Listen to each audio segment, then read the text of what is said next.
শপিংয়ে যাওয়ার জন্য রেডি হচ্ছি। সামনে ঈদ, তাই কিছু কেনাকাটা করতে হবে। এমন সময় আম্মু বলে, আজকে একটু তাড়াতাড়ি আসিস। কেন? তোকে নিয়ে তোর খালার বাসায় যাব। তোমার বোনের বাসায় তুমি যাও, আমি গিয়ে কি করব? বড় খালার বাসায় গেলে আমার বোরিং লাগে, কারণ ওই বাসায় কথা বলার মতো কেউ নাই। আরে যাবো তো তোর জন্য, তোকে নিয়ে যাওয়ার জন্য বলেছে। আমার জন্য যাবে মানে? তোকে দেখে না অনেকদিন। ওকে, যাব। হুম, তাহলে শপিং করে আয় তাড়াতাড়ি। তারপর আমি শপিং করতে চলে আসলাম আমার জন্য আর আম্মুর জন্য কিছু কেনাকাটা করে আবার বাসায় ফিরলাম। তাড়াতাড়ি ফ্রেশ হয়ে রেডি হ। আমি তাড়াতাড়ি ফ্রেশ হয়ে রেডি হয়ে নিলাম। চল বাবা, এখন রওনা দেয়া যাক। 1 ঘন্টা পর খালার বাসায় এসে পৌঁছালাম। আরে বাবা, মেহেদি আসলে তাহলে আমাদের বাসায়? কতদিন হলো তোমাকে দেখি না, অনেক শুকিয়ে গেছো। অসুস্থ ছিলাম যে, এর জন্য শুকিয়ে গেছি। মনে মনে বলি, আমি মোটা ছিলাম কবে যে শুকাবো। ভিতরে যেতে বলবা না? বাইরে আর কত দাঁড়িয়ে থাকবো? আসো ভেতরে আসো, বিশ্রাম নাও তোমরা। আমি তোমাদের জন্য নাস্তা নিয়ে আসছি। নাস্তা শেষ করে আমি একটু ঘুরতে বের হলাম। আর খালার বাসার কাছে সুন্দর একটা জাদুঘর আছে, এটা আমার পছন্দের। জাদুঘরের ভিতরে প্রবেশ করার পর আমি পাশের কক্ষে কয়েকজন মেয়ের কণ্ঠ শুনতে পাই। তারপর আড়াল থেকে লুকিয়ে দেখি সুন্দরী একটা মেয়ে হাসতেছে, চুলগুলি বাতাসে উঠতেছে। মেয়েটার ঠোঁটের নিচে একটা তিলও আছে। অপরূপ সুন্দরী মেয়ে, নীল শাড়িতে একদম নীল পরীর মতো লাগতেছে। প্রথম দেখে পাগল হয়ে গেলাম। ইচ্ছে করছে এখনই গিয়ে বলে দেই, আমি তোমাকে ভালোবাসি পড়ি। হঠাৎ করে কে যেন আলিফা বলে ডাক দিল, আর তারপরে মেয়েটা হাওয়া হয়ে গেল। চারদিকে অনেক খুঁজেও পেলাম না। ধুর, পরিচয়টাই তো হলো না। মনটা নিমিষেই খারাপ হয়ে গেল। তারপর আমি আবার ফিরে আসলাম খালার বাসায়। কি রে মেহেদি, তুই কোথায় ছিলি? ও, আপনাদের তো আমার পরিচয় দেওয়া হয় নাই। আমার নাম মাসুদুর রহমান মেহেদি। আমি মেরিন ইঞ্জিনিয়ারিংয়ে পড়তেছি, ফাইনাল ইয়ার। জি আম্মু, আমি একটু কাপাস হাটিয়া মুক্তির সংগ্রাম জাদুঘরে ঘুরতে গিয়েছিলাম। ভালো করছো, ঘুরলে তোমার মনটা ভালো থাকবে। আর ওই জাদুঘর অনেক সুন্দর। আমাকে সাথে নিয়ে যেতে পারিস নাই? আমিও একটু ঘুরে আসতাম। তুমি যে যাবে সেটা তো জানতাম না। আর মনে মনে ভাবছি, তোমাকে নিয়ে গেলে হয়তো পরি দেখা পেতাম না। আচ্ছা, তোমরা ডিনার করে আসো। খাওয়া দাওয়া শেষে আমি একটু টিভি দেখে ঘুমাতে গেলাম। আমার ঘুম আছে না, চোখ বন্ধ করলে সেই পরীর চেহারা বেশি ওঠে। আমি যে পরীর প্রেমে পড়ে গেছি। এই মেহেদি, কয়টা বাজে? হ্যাঁ, এখনো যে ঘুমাচ্ছিস ষাঁড়ের মতো? তাড়াতাড়ি উঠে ফ্রেশ হয়ে ব্রেকফাস্ট করতে আয়। মনে মনে হিরে পরীকে নিয়ে ভাবতে ভাবতে যে কখন ঘুমিয়ে গেছি মনেই নাই। আচ্ছা আম্মু, তুমি যাও, আমি আসতেছি। তারপর ফ্রেশ হয়ে ব্রেকফাস্ট করতে চলে আসলাম। আম্মু আর খালাকে কি বিষয় নিয়ে যেন গুনগুন করতে দেখলাম। আমাকে দেখেই থেমে গেল। ঘুম হয়েছে? হ্যাঁ খালা, কথা বলতে বলতেই ব্রেকফাস্ট শেষ। বাবা শোন, আজ তোকে নিয়ে তোর খালার ননদের বাসায় ঘুরতে যাব। রেডি হয় নে। কিছু না ভেবেই আমিও সম্মতি দিয়ে দিলাম। কি রে, আর কত সময় লাগবে তোর? এই তো আম্মু, হয়ে গেছে, বের হও এখন। ওকে বাবা, চল। কিছুক্ষণ পর আমরা খালার ননদের বাসায় এসে পৌঁছালাম। খালার ননদকে সালাম দিলাম। আসো বাবা, ভেতরে আসো। সেই কতদিন আগে যে তোমাকে দেখেছিলাম, মাশাআল্লাহ অনেক সুন্দর হয়ে গেছো। লজ্জা পেলাম, কিছু বললাম না। তারপর আম্মু, খালা আর ওই আন্টি একসাথে অন্য রুমে চলে গেল। আমি একা রয়ে গেলাম। কিছুক্ষণ পর আম্মু আসলো। বাবা, তোকে এই বাসায় কেন আনছি জানিস? ঘুরতে নিয়ে আসছো? এই তো। না, ঘুরতে নিয়ে আসিনি, তোর জন্য মেয়ে দেখতে আসছি। রেগে গিয়ে, কি বলতেছো? তুমি পাগল হয়ে গেছো নাকি? আমি এখন স্টুডেন্ট, আমি কি এখনই বিয়ের উপযুক্ত নাকি? হ্যাঁ, আমি কি খাবো বিয়ের পর বউকে? তাছাড়া আমার একজনকে ভালো লাগে, প্রথম দেখাতেই প্রেমে পড়ে গেছে। কে সে, চিনিস তাকে? না, চিনি না, জাদুঘরে দেখেছি এক পলক, আর দেখেই প্রেমে পড়ে গেছে। তাহলে ভুলে যা। আর তোর বড় খালার এই ননদের মেয়ের সাথেই বিয়ে দিব। কোনো কথা বলতে পারবি না, বড়দের উপর কোনো কথা নাই। তাহলে আমার পরীর কি হবে? জীবনের প্রথম প্রেমে পড়লাম, আর সেটাও কি অপূর্ণ থেকে যাবে? আবার হুট করে বিয়ে? হ্যাঁ, হুট করেই, কারণ মেয়েটা অনেক সুন্দরী, গুণবতী মেয়ে।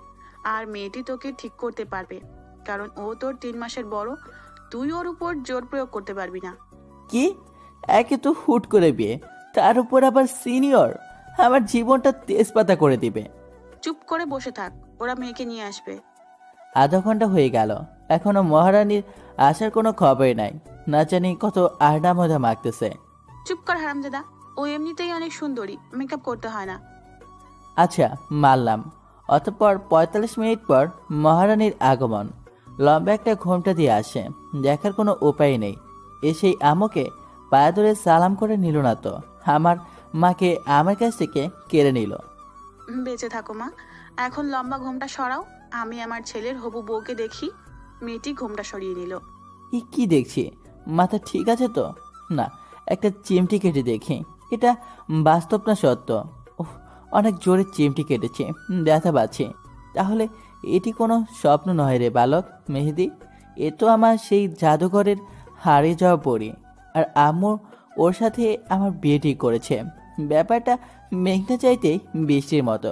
আহ, পরীকে নীল শাড়িতে যা লাগতেছে, পরে মাথা নষ্ট আমার। ইচ্ছে করছে বিয়ে করে এখনই পরীকে নিয়ে হানিমুনে চলে যাই। উফ, পিঠে চিমটি কাটে আবার কে? এই হারামজাদা, কি হয়েছে তোর? হা করে তাকিয়ে আছিস। কি হবে? হ্যাঁ, কিছু না তো, আমি ঠিক আছি। ইস, সবাই কি বুঝে ফেলো নাকি যে আমি পরীর রূপের মায়ের ডুবে গিয়েছিলাম? মাশাআল্লাহ, অনেক সুন্দর লাগতেছে আজ কালিফাকে। সুন্দর তো লাগবেই, খালা বউটা যে আমার, আহা, ভাবতেই কত ভাল লাগে। আচ্ছা মিনারা আপা, আপনারা কিছু বলছেন না যে? আমার মেয়েকে কি পছন্দ হয় নাই? এই পরীকে কারই না পছন্দ হবে। আর হ্যাঁ, আপনাদের একটা কথা বলি, মিনারা হচ্ছে আমার আম্মুর নাম। ওদিকে আম্মু বলছে পছন্দ হবে না কেন? এরকম রূপবতী মেয়েকে পছন্দ না হবার কোনো কারণই নাই। আম্মু আমাকে উদ্দেশ্য করে বলে, কি রে, তোর পছন্দ হয়েছে? তুমি আমার মা, আর তোমার পছন্দই আমার পছন্দ। একটু ভাব নিয়ে বললাম, কারণ একটা মেয়ে যখন জানতে পারে যে একটা ছেলে তাকে অনেক ভালোবাসে, তার প্রতি দুর্বল, তখন মেয়েটা ছেলেটাকে পাত্তাই দেয় না। আলহামদুলিল্লাহ মিনারা আপা, আপনার ছেলে যখন রাজি তখন বিয়ের দিন তারিখটা পাকা করে ফেলা যাক। অবশ্যই, আসছে শুক্রবারই তাহলে পবিত্র কাজটা করা উচিত, যদি আপনাদের কোনো সমস্যা না থাকে। আরে না আপা, কোনো সমস্যা নাই, তাহলে আসছে শুক্রবারই বিয়ে। আহা, আমার এত ভালো লাগে কেন? আমার ক্রাশ আবার বউ হবে, বাহ, ভাবতে কেমন যেন লাগে। আচ্ছা, তাহলে আলিফাকে নিয়ে ভিতরে যান। ওরা ভিতরে যাওয়ার পর আম্মু আমাকে বলে, কি রে, তখন ওইভাবে হা করে তাকিয়েছিলি কেন? বলছিলাম না ও অনেক রূপবতী? তুই তো শুধু জাদুঘরের মেয়েকে নিয়েই পড়েছিলি। আরে আম্মা, এই সেই জাদুঘরের পরি যাকে প্রথম দেখেই প্রেমে পড়ে গেছি, আর তুমি তার সাথেই আমার বিয়ে ঠিক করেছো। তুমি খুব ভালো মা, সেরা মা, লাভ ইউ আম্মা। হয়েছে, আর ঢং করতে হবে না। অতঃপর সব কিছু ঠিক হওয়ার পর আমরা আমাদের বাসায় ফিরলাম। ফিরেই বন্ধুদের কল দিলাম মেসেঞ্জার গ্রুপে। আর হ্যাঁ, আমার বন্ধুদের নাম হলো সজীব, বাপি, তন্ময়, বসর আর নূরনবী, আরও অনেকে আছে। কি রে দোস্ত, কি খবর তোর? খুব ভালো দোস্ত, সুখবর আছে তোদের জন্য। কিসব খবর আছে বল দেখি শুনি। শুক্রবার আমার বিয়ে, আর সেটা আমার ক্লাসের সাথে। কি বলিস রে, তোর বিয়ে আবার ক্লাসের সাথে? কখন কি হলো জানতেই পারলাম না। সব জানতে পারবি, কাল সকালে সবাই বসুন্ধরা শপিং কমপ্লেক্সে চলে আসবে, ওখানে সব বলবো, ও কেনাকাটাও করব। ওকে ঠিক আছে। পরের দিন সকালে বসুন্ধরা শপিং কমপ্লেক্সে গিয়ে ওদের সবাইকে নিয়ে কেনাকাটা শেষ করে রেস্টুরেন্টে খেতে বসে পুরো ঘটনাটা বললাম। ওরা শোনার পর কস কি, এত পুরো সিনেমাটিক কাহিনী রূপকথার গল্পের মতো। হ্যাঁ, তা বলতে পারিস। আচ্ছা শোন, তোরা সবাই কাল সময় মতো চলে আসবে, তোদের ছাড়া আমি বিয়ে করতে যাব না। আমরা সবাই চলে আসবো। এখন তাহলে তুই বাসায় যা। ওদের বিদায় জানিয়ে বাসায় চলে আসলাম। তারপর ফ্রেশ হয়ে ডিনার করে দিলাম এক ঘুম, আর এই ঘুমেই রাত শেষ। ফ্রেশ হয়ে নাস্তা করতে চলে আয়। ফ্রেশ হয়ে নাস্তা করে রুমে চলে আসলাম। বিয়ের সময় হয়ে আসে, বন্ধুরা সবাই চলে আসে। কিরে, গোসল করে রেডি হওয়া তাড়াতাড়ি। গোসল করে রেডি হয়ে সবাই মিলে রওনা দিলাম। 30 মিনিট লাগলো পৌঁছাতে। সবাই বিয়ের গেট ধরেছে। এখন ওদের আবদার পূরণ করে বিয়ের পিড়িতে বসতে যেতে হবে। অবশেষে বিয়ে করে বাসায় বউ নিয়ে আসলাম। আম্মু আমাদের বরণ করে নিল। তারপর আম্মুকে আমরা সালাম করে বাসর ঘরে ঢুকবো। ঠিক ওইখানেও গেট ধরেছে। আবার ওদের আবদার পূরণ করে বউকে রুমে রেখে ছাদে গেলাম বন্ধুর সাথে একটু বুদ্ধি পরামর্শ করতে। কিরে যাস তো, এত সময় লাগে বউয়ের কাছ থেকে আসতে? আরে শালাই তো পাচ্ছেই না ওর বইয়ের কোলে গিয়ে উঠতেই। তোরা মজা নিচ্ছিস? ওকে, নে মজা। তোদের বিয়েতে আমিও মজা নেব। আরে ভাতিজা, রাগ করো কেন? আজকে তো একটু মজা করব আমরা। জামাল পুইরা রে, তাহলে তুই আমার আগে বিয়েটা করে ফেললি। বছরকে উদ্দেশ্য করে বললাম, তো তো কি তোর মতো বড় হয়ে বিয়ে করার ইচ্ছা প্রকাশ করবে নাকি? তোরা নিজেদের মধ্যে ঝগড়া করিস না তো। আমাদের সবার উচিত মেহেদিকে এখন শুভেচ্ছা জানিয়ে ওর বউয়ের কাছে পাঠানো। হুম, ঠিক বলেছিস তুই। তোরা সবাই আমার জন্য দোয়া কর। ওইদিকে আমু ডাকছে। এই হারামজাদা, বউ একা বসে আছে, তুই তাড়াতাড়ি রুমে যা। হে রে, অনেক সময় হলো, এবার আমি আসি। শুভ কাজটা সারতে হবে। হুম, যা। আর মনে করে বিড়ালটা মারতে ভুলিস না। আরে না কাকা, বিড়ালটাই আগে মারবো। তোরা দোয়া কর, আমি গেলাম। এই বলে আমি বাথরুমে ঢুকলাম। আমার বুকের হার্টবিট ফাস্ট হয়ে গেছে, পার চলছে না। বউ আমার লম্বা ঘোমটা টেনে বসে আছে। আহা, কি সুন্দরী বউ আমার। রূপের মায়ায় আমি যে ঘায়েল হয়ে যাচ্ছি। রুমের লাইটটা অফ করে ক্যান্ডেল লাইট জ্বালিয়ে দিলাম। আগে শুনেছি বাসরাতে বউ স্বামীর পা ছুঁয়ে সালাম করে, কিন্তু আলিফা যে করছে না। ও যে আমার সিনিয়র, এই জন্যই সালাম করতে হয়তো লজ্জা পাচ্ছে। ইস, আমার লজ্জাবতী বউটারে।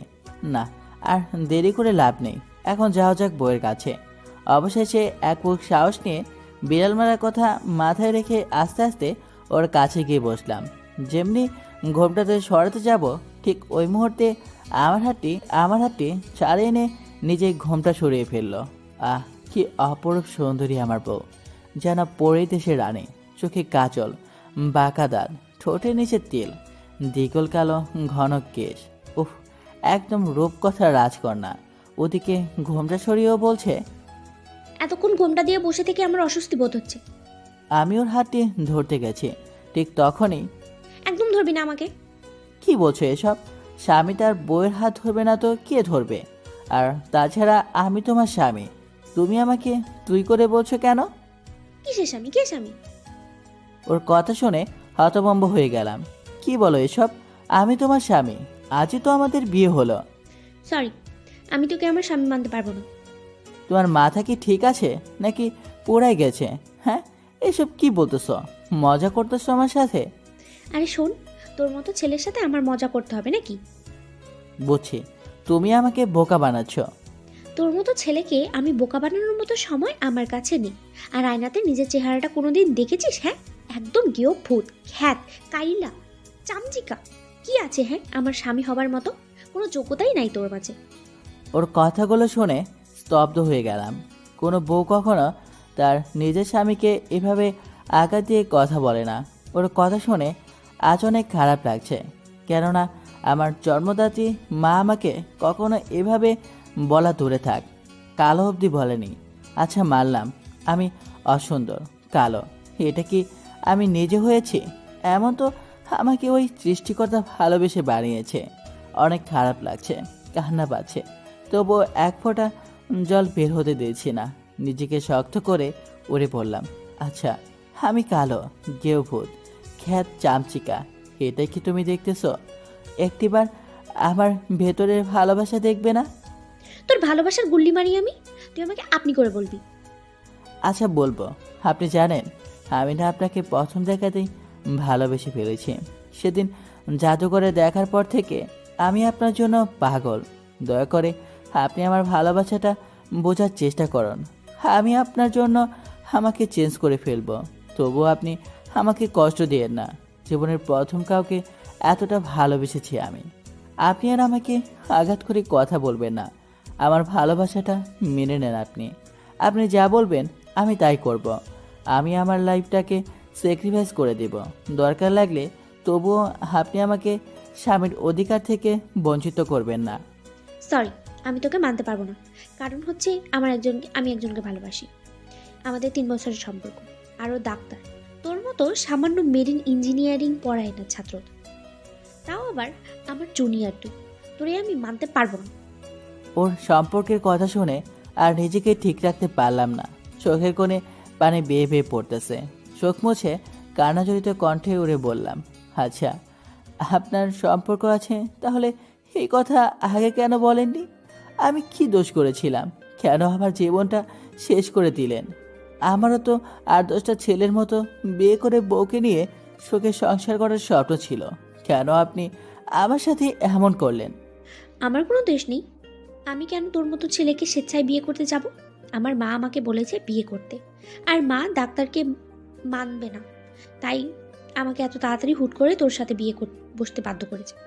আচ্ছা বুঝলাম সব। এখন তাহলে আমার কি হবে? আমি কোনো স্বপ্ন নিয়ে বাঁচবো? তোর কি হবে সেটা তো আমি জানি না। সেটা তুই জানিস কি করবি। পারলে একটা রিলেশন করে বিয়ে করে নিস। আর হ্যাঁ, তুই কখনো আমার কাছে স্বামীর অধিকার চাইবি না, আমার কাছেও আসবি না। আমাকে কি মনে হয় আপনার কাছে? হ্যাঁ, ভালোবাসা এতটাই সস্তা নাকি যে আজকে আপনাকে ভুলে গিয়ে কালকে অন্যজনের সাথে রিলেশন করে বিয়ে করে ফেলবো? আমি আপনাকে ভালোবাসতাম, ভালোবাসি, আর ভবিষ্যতেও বাসবো, কিন্তু কখনো আপনার কাছে ভালোবাসা চাইবো না, কথাটি বলে দিলাম। আর এটাও শুনেন, আপনি নিজেই একদিন আমার কাছে আসবেন, ভালোবাসা ভিক্ষা চাইবেন, কিন্তু সেদিন আমি পাথর হয়ে যাব, ফিরিয়ে দিব আপনাকে, কিন্তু ভালোবাসবো ঠিকই আপনাকেই। একা জীবনটা কাটিয়ে দেব, তবু ভালোবাসা চাইবো না। আর বললেন না আপনার কাছে যেন স্বামীর অধিকার নিয়ে না যাই? আরে শোনেন, আমি আপনাকে কোনোদিন টাচও করব না। আর যারে ভালোবাসেন তার নিয়ে সুখী হয়েন, ডিভোর্স দিয়ে দিব আপনাকে, চাইতেও হবে না। ডাক্তারের ভালোবাসা সত্যি হলে আপনি আমার বউ হবার আগে ডাক্তার আপনাকে বিয়ে করে নিতে পারত। আপনি একদিন বুঝবেন আর কাঁদবেন, যেমন আজ আমি কাঁদতেছি। আচ্ছা, আর ফালতু বকিস না তো। তুই বসে বসে স্বপ্ন দেখ এই দিনের আশায়। আর ডিভোর্স তুই কি দিতে চাইবি আমি নিজেই তোকে ডিভোর্সের জন্য বলবো, ঠিক আছে? তোকে আমার একদমই সহ্য হয় না। এখন ঘুমাবো, একটু শান্তিতে। তুই আবার কোনো সুযোগ নিতে আসবি না কিন্তু। আমাকে টাচ করলে তোর আম্মুকে তোর নামে মিথ্যা অপবাদ দিব। ওকে যান, আপনি ঘুমান, আর আপনি নিশ্চিন্ত থাকেন, আপনাকে একটু ফুলের টোকাও দেওয়া হবে না। আমি কিভাবে ঘুমাবো যদি তুই আমার সামনে এখন একই খাটে ঘুমাতে চাস? আপনার সাথে আমি ঘুমাবো? পাগল হনি আমি, বুঝেছেন? আপনি খাটে ঘুমান, আমি সোফায় ঘুমাবো, নিচের ডাইনিং রুমে। না, নিচে ডাইনিং রুমে না, তাহলে সবাই আবার সন্দেহ করতে পারে। আচব, তাহলে আমি কোথায় ঘুমাবো? তুই এই রুমেই বালিশ নিয়ে ফ্লোরে ঘুমাবি। আচ্ছা, আপনি ঘুমাবার নির্ভয়ে। ওকে, তুইও ঘুমা। শুভরাত্রি। শুভরাত্রি বলেই উনি ঘুমিয়ে গেল। কচু রাত্রি আমার। সবাই বিয়ের প্রথম রাতে বউয়ের ভালোবাসা উপভোগ করে, আর আমার কি না ডিভোর্সের কথা শুনতে হয়। কত স্বপ্ন ছিল এই বাসর রাতকে নিয়ে, আর হয়ে গেল কি? এটাই আমার কপাল। এসব ভাবতে ভাবতেই ওর ঘুমন্ত রূপের দিকে আমার নজর গেল, আর তারপরেই আলিফার ঘুমন্ত মুখখানির দিকে চোখ পড়তেই আমি আবার ক্রাশ খেয়েছি। একটা মেয়ে এত সুন্দরী কিভাবে হয়? এত সুন্দরী একটি মেয়ের মনটা এত কুৎসিত কেন? আমাকে একটু বোঝে না। আমি যে ওরে অনেক বেশি ভালোবাসি, কি করে ওরে ভুলবো? ভুলতে যে হবেই। ওর মুখের ওপর চুলগুলি চলে এসেছে, সরিয়ে দিব কি করে? আমি যে কথা দিয়েছি ওরে কখনো টাচও করব না।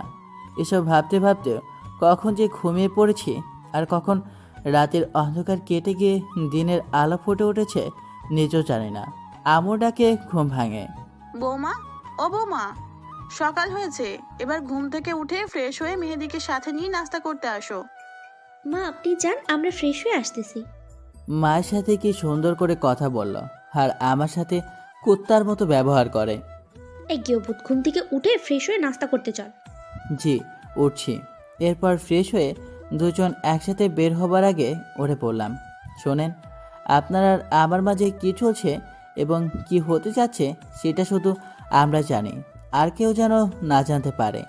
আম্মুর সামনে এমনভাবে আমার সাথে কথা বলবেন যাতে আম্মু না বুঝতে পারে আমাদের মাঝে কি চলছে। আচ্ছা ঠিক আছে, চল। ওকে চলেন। ডাইনিং রুমে চলে আসে। মাশাআল্লাহ, বৌমাকে অনেক সুন্দর লাগতেছে। আসো মা, আসো, আমার সাথে বসো তুমি। বাহ, কি সুন্দর কথা। এখনই আমার মা আমাকে ভুলে গেছে, নকল বৌমাকে নিয়ে আছে, আবার আদর করে সাথে বসানো হচ্ছে। আমি এখন পর হয়ে গেছি। কি রে মেহেদি, তুই কিছু বলছিস না যে? চুপ করে আছিস কেন? কি বলবো, বলার মানুষ তো এসে গেছে, এখন আমি না বললেও হবে। ক্ষুধা লেগেছে অনেক, খেতে দাও। তারপর খাওয়া দাওয়া শেষ করে যখন উঠব তখন আম্মু বলছে, শুনো, আমি চাইছি তোমরা এই মাসের 15 তারিখে হানিমুনে চলে যাও। 1 মাস ঘুরে আসো দুইজন একসাথে, তাহলে তোমাদের অনেক ভালো লাগবে। না মা, এখন এসব হানিমুনের দরকার নেই। বিয়েটাই যেখানে মিথ্যা হয়ে গেছে, ডিভোর্স হয়ে যাবে, সেখানে হানিমুনের দরকার নেই। কথাটি আসতেই বললাম। দরকার নেই মানে কি? হ্যাঁ, তুই কি পাগল হয়ে গেছিস? বিয়ের পর হানিমুন হবে না তা তো মেনে নেওয়া যায় না। হানিমুন হবে, আমি যা বলছি তার বাইরে একটি কথাও বলবি না তুই। হ্যাঁ মা, আপনি ঠিকই বলেছেন, আমরা হানিমুনে যাব, আপনি যাবার ব্যবস্থা করেন। এই মেয়েটি কি পাগল হয়ে গেছে? নিজেই বিয়ে মানছে না, আবার নিজেই এখন বলছে হানিমুনে যাবার ব্যবস্থা করতে। লজ্জা বলতে কিছুই নেই মেয়েটির। হ্যাঁ বৌমা, সব ব্যবস্থা হয়ে গেছে। আগামী 15 তারিখে তোমাদের ফ্লাইট, আর তোমরা যাচ্ছ লন্ডন। আচ্ছা ঠিক আছে। তারপর রুমে চলে আসলাম। রুমে এসে ওরে বললাম, আপনি কি পাগল? নিজে বিয়েটা মানছেন না, আবার সেই আপনি নিজ থেকে হানিমুনে যাওয়ার জন্য রাজি? আরে গাধা, হানিমুনে গিয়ে তো আর আমি তোর সাথে ঘুরবো না। তুই তোর মতো ঘুরবি আর আমি আমার মতো ডাক্তারের সাথে ঘুরবো। মানে কি? হ্যাঁ, আপনি এখনো আমার বউ, আর তাই আপনি এসব করতে পারবেন না। ডিভোর্সের পর যা মন চায় তাই করবেন, আমার কোনো আপত্তি নেই। আচ্ছা যা, ঠিক আছে, মানলাম তোর এই কথা। ধন্যবাদ। ওয়েলকাম। শোন, আমার কিছু কেনাকাটা করতে হবে, তুই আমার সাথেই যাবি। আচ্ছা, আপনি রেডি হন, এখনই বের হব। তারপর রেডি হয়ে সোজা তার জন্য মার্কেটে চলে গেলাম। দেখ তো আমাকে কোন শাড়িতে মানাবে। আপনি নীল শাড়িটা নিতে পারেন, নীল শাড়িতে আপনাকে পরীর মতো লাগে। তারপর তার পছন্দ মতো প্রয়োজনীয় কেনাকাটা শেষ করে একটি রেস্টুরেন্টে গেলাম। ওরে বললাম, আপনি কি খাবেন? অর্ডার দেন, আমি বিল দিয়ে দিচ্ছি। কেন, তুই কিছু খাবি না? আমার মনে এত রং নাই, আমি খাবো না, তাই আপনি খান। ওকে, তাহলে তুই কি করবি? এখন সেলুনে যাব চুলের ট্রিটমেন্ট করাইতে। আচ্ছা যা তুই, আমি খাওয়া শেষ করে বাসায় চলে যাব। তারপর রেস্টুরেন্ট থেকে সোজা জেন্টস পার্লারে চলে আসলাম। পার্লারের বিউটিশিয়ানকে ডেকে বললাম, আমার বউ আমাকে এইভাবে অপমান করছে, এখন আপনারা এমন কিছু করে দেন যাতে ও দেখলেই অবাক হয়ে যায়। আরে ভাই, কোনো টেনশন নাই, আপনি বসেন, 1 ঘন্টার মধ্যে আপনাকে স্মার্ট লুক দেব। আপনার দাড়ি ও চুল দুইটাই ট্রিটমেন্ট করে আপনাকে হিরো বানিয়ে দেব। তার কথা শুনে অনেক খুশি হয়ে গেলাম। তারপর সে শুরু করে দিল আমাকে আধুনিক আর স্মার্ট লুক দেওয়ার কাজ। 1 ঘন্টা পর তার কাজ শেষে আমাকে বলল, ভাই, এখন চোখ মিলে আয়নাতে আপনাকে দেখেন, চিনতে পারছেন কিনা? চোখ মেলে আয়নাতে তাকিয়ে দেখে পুরো অবাক হয়ে গেলাম। আমি নিজেই নিজেকে চিনতে পারছি না। কেউ খ্যাত বলে আমাকে এত অপমান করেছে যে সেও যদি আজ আমাকে দেখে চিনতে পারবে না। আজ আমি আধুনিক যুগের আর 10টা স্মার্ট ছেলের মতো আমিও স্মার্ট, আর কেউ আমাকে আমার লোকের জন্য অপমান করে কটু কথা শোনাতে পারবে না। আজ আমি অনেক খুশি।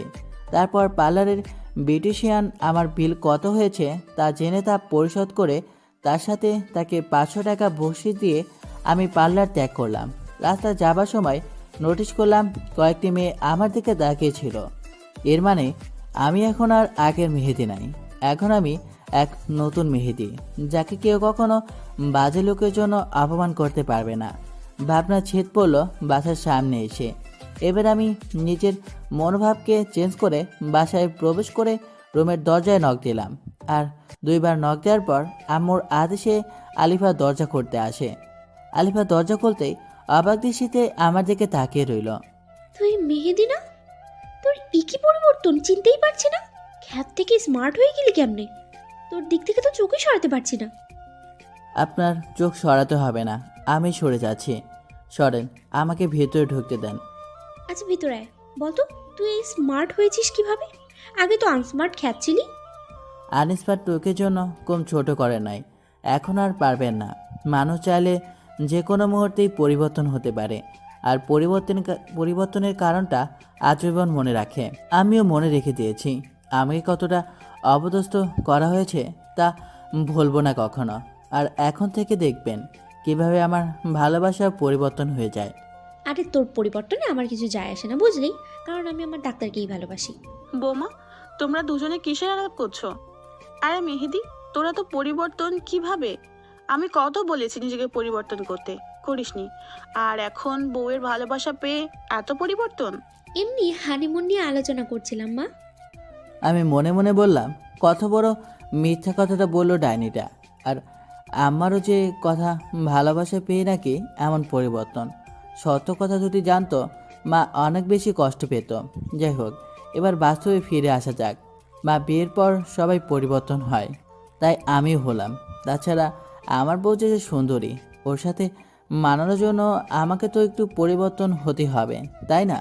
তাছাড়া ওরও তো আশা থাকতে পারে যে ওর স্বামী অনেক স্মার্ট হবে, তাই সব কিছু ভেবেই এই পরিবর্তন। বাহ, ভালো লাগলো তোর কথা শুনে। তুই বুঝতে পারছিস তোর বউকে। আচ্ছা, এখন আয় বাবা, খেয়ে বিশ্রাম কর। আচ্ছা আম্মু, আমরা ফ্রেশ হয়ে আছি। তারপর ফ্রেশ হয়ে রাতের খাবার খেয়ে রুমে চলে এলাম। শোন, আজকে চাইলে তুই বিছানায় থাকতে পারিস, অসুবিধা নেই। তার আর কোনো দরকার নেই, আমার কোনো চাওয়া নেই। সকল চা পাওয়াকে মাটিতে দিচ্ছি। আমি চাই না কারোর সাথে ঘুমাতে। নিজে থেকে বললাম তো, তাই দাম দিলি না। ওকে, যা ফ্লোরে ঘুমা। জি, আপনি বিছানায় আরাম করে নির্ভয়ে ঘুমান, আমি ফ্লোরে ঘুমাবো।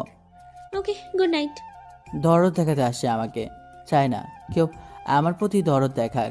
নিজ তো আরাম করে ঘুমাচ্ছে, কষ্ট হচ্ছে আমার। নিজের বাড়ি আর নিজের কিনা বিছানা রেখে ফ্লোরে ঘুমাতে হয়, একেই বলে কপালের নাম গোপাল। যাই হোক, ঘুমিয়ে পড়ি সকালবেলায়। এই মেহেদি, ঘুম থেকে উঠবি না? সকাল হয়ে গেছে তো। কি হয়েছে? হ্যাঁ, কেবল তো ঘুমিয়েছি, বিরক্ত করবেন না, যান। আর চোখে পরীকে দেখে নিলাম। ভেজা খোলা চুলের ঘ্রাণে আমি মাতাল হয়ে যাচ্ছি। অপরূপ সুন্দর লাগছে ওকে। ধুর, কি ভাবছি এসব? ওর নিয়ে এত ভেবে লাভ নেই। এখন ফ্রেশ হয়ে আসি। ফ্রেশ হয়ে সরাসরি নাস্তা করতে চলে গেলাম। আমার সামনে বসেছে আলিফা। আমি খাওয়ার পাশাপাশি ওকে দেখছি, বিষয়টাও বুঝতে পেরে। এই, খাবারের সময় অন্যদিকে তাকাতে নেই, খেয়ে ওঠো। মা সাথে তাই আজ বউ ভালোবেসে সুন্দর করে একটা কথা বলল।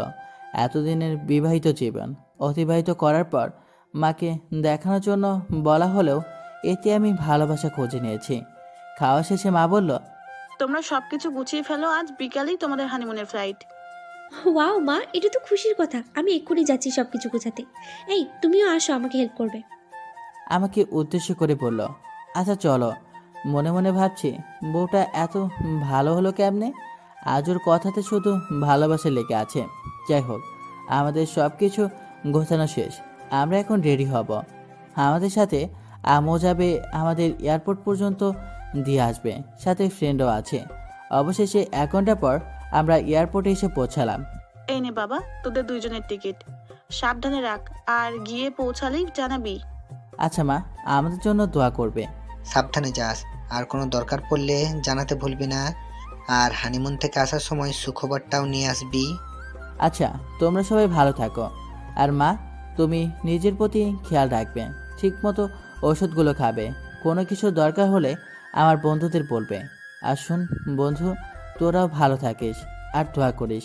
এই বলে সবার কাছ থেকে বিদায় নিয়ে আমরা দুজনে প্লেনে আমাদের সিটে গিয়ে বসলাম। আজ তোমাকে অনেক সুন্দর লাগছে। সবাই হাঁ করে তাকিয়ে আছে, আমার দেখে একদম সহ্য হচ্ছে না। তুমি জানালার পাশে এসে বসো। হুট করে আমার প্রতি এত প্রেম কোথা থেকে আসলো? আর ওরা তাকালেই আপনার কি? আপনি তো আমাকে মানেনি না আপনার স্বামী হিসেবে। এটা বুঝবে না তুমি। একটা মেয়ে একটা ছেলেকে ভালো না বাসলেও সেই ছেলের সাথে অন্য কোনো মেয়েকে সহ্য করতে পারে না। আর হ্যাঁ, তুমি এখান থেকে আমাকে আর আপনি করে না, তুমি করেই বলবে, নাহলে সবাই ভাবে আমাদের মাঝে কোনো ঝামেলা আছে। আচ্ছা ঠিক আছে, আপনি যা বলেন তাই হবে। আপনি যা বলেন মানে? মানে কি? হ্যাঁ, তুমি বলবা। ওকে, তুমি যা বলো। তারপর প্লেন উড়তে শুরু করলো। এদিকে এক সুন্দরী এয়ার হোস্টেস এসে আমাকে বলল, এই যে শুনছেন, আপনি তো মেহেদি আর উনি আপনার স্ত্রী আলিফা শিহাব। হ্যাঁ, কি বলবেন বলেন। আলিফাকে দেখিয়ে সুন্দর করে বললাম। আলিফা তো জ্বলে পড়ে মরছে। আমার অনেক ভালো লাগছে। জি, আপনারা আপনাদের সিট বেল্ট লাগান আর এই যে আপনাদের নাস্তা খেয়ে নিন। আর যে কোনো প্রয়োজনে আমাকে ডাকবেন। একটা কথা, আপনাকে অনেক স্মার্ট লাগছে। ওকে, ঠিক আছে, আমি প্রয়োজন পড়লে আপনাকে ডাকবো। এদিকে বউ তো জ্বলতেছে আগুনের মতো। এই কুত্তা হারামি, এয়ার হোস্টেসের সাথে তুই আর কোনো কথা বলবি না। যা বলার আমি বলবো, কথাটা মনে থাকে জানো। আমি ওরে রাগানোর জন্য এয়ার হোস্টেসকে ডাকতে যাব যখন, তখনই ও আমাকে ধরে বলল, এই কুত্তা, তোকে না বললাম আমি, কে বললাম না যে তুই ওই মেয়েটাকে ডাকবি না? তাহলে কেন ডাকলি? আমার কথা কি মাথায় ঢোকেনি নাকি মেরে ঢোকাতে হবে? এই ছাড়ো না, সবাই দেখছে, সবাই কি বলবে বলো তো? ছেড়ে দাও, তোমার স্বামীর মান সম্মান কি তুমি ক্ষুণ্ণ করতে চাও? দেখার দেখুক, আমি আমার জুনিয়র স্বামীকে শাসন করব, এতে কার কি? হ্যাঁ, একদম চুপ বসে থাকবে, কারোর সাথে কথা বলবে না, দূরে থাকবে সবার থেকে, তাকাবে না। আচ্ছা, জো হুকুম মহারানী, আমি আর কারো দিকে তাকাবই না, শুধু আমার এই পরি দিকেই অপলক দৃষ্টিতে তাকিয়ে থাকবো, আর তোমার রূপের মুগ্ধতায় নিজেকে ডুবিয়ে নেব। যাও তো দুষ্টু, এভাবে বলবে না, আমার লজ্জা লাগে, আর পরে তোমার প্রেমে পড়ে যাবো আবার কিন্তু। ওর হাতটে ধরে বললাম, সমস্যা নাই তো, স্বামী প্রেমে তো স্ত্রী পড়বে। কিন্তু আমি যে ডাক্তারকে ভালোবাসি ওরে বলতে পারবো না আমি। আমি তোমাকে এত বেশি ভালোবাসা দিব যে তুমি ডাক্তারকে ভুলে গিয়ে আমার ভালোবাসায় ডুব দিতে চাইবে। আচ্ছা দুষ্টু, এখন চুপ করে বসো। এয়ার হোস্টেস আপু, দয়া করে একটু এদিকে আসবেন। জি ম্যাম, বলুন। আপনি এখন থেকে যা কথা বলার আমার সাথেই বলবেন, আমার স্বামীর সাথে কোনো কথা বলতে হবে না। কিন্তু আপু। কোনো কিন্তু নই, আমি যা বলছি তাই করবেন, কথাটা ভালো করে মাথায় ঢুকিয়ে নিন। আচ্ছা ম্যাম, ঠিক আছে। তুমি এভাবে না বললেও পারতে। আমি কিভাবে বলবো না বলবো সেটা তোমায় বলে দিতে হবে না, চুপ করে বসে থাকো আমার দিকে তাকিয়ে।